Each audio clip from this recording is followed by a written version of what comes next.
pues ¿cómo les parece a ustedes? 11 oficiales del ejército separados de su cargo por presuntas intervenciones en casos de corrupción, en los casos de las chuzadas, esos casos de las chuzadas que fueron revelados por la revista Semana, aparentemente sería por eso. De cualquier manera, es importante la salida de estos oficiales porque es el tercer capítulo de una historia que arranca por allá a finales del año pasado, cuando el comandante del ejército en ese entonces, Nicasio Martínez, termina renunciando, por allá en diciembre, a finales de diciembre, cuando todo el mundo andaba de vacaciones y nos imaginábamos que se iba a venir esta crisis del coronavirus.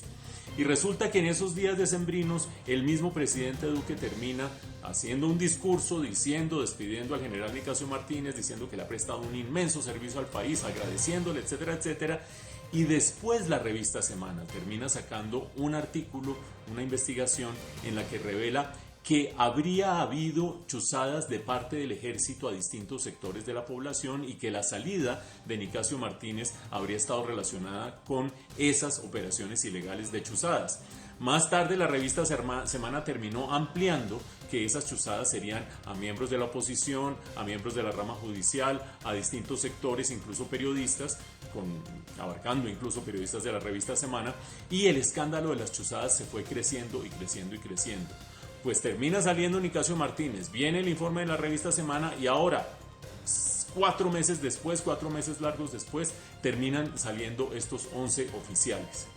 Y ojo que lo que pasa en el ejército verdaderamente es de cuidado, y ustedes lo han visto, lo hemos reseñado varias veces en este noticiero, porque si ustedes quieren hacer una cronología de distintos tipos de escándalos, pueden arrancar con el exmiliciano de las FARC, Dimar Torres, que inicialmente el ministro de Justicia de ese momento, el doctor Botero, dijo, no, pues eso fue un accidente y no sé qué y si sé cuánto. Pues resulta que terminó verificándose que fue asesinado por parte de un miembro del ejército.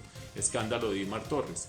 Después viene el escándalo ese de una directiva interna del ejército en la que se darían incentivos para que los miembros del ejército que estuvieran enfrentando a los subversivos terminaran maximizando el número de bajas. Finalmente esa directiva fue recogida por parte del mismo ejército, se hizo la corrección, etcétera, etcétera. Después viene el escándalo de las chuzadas.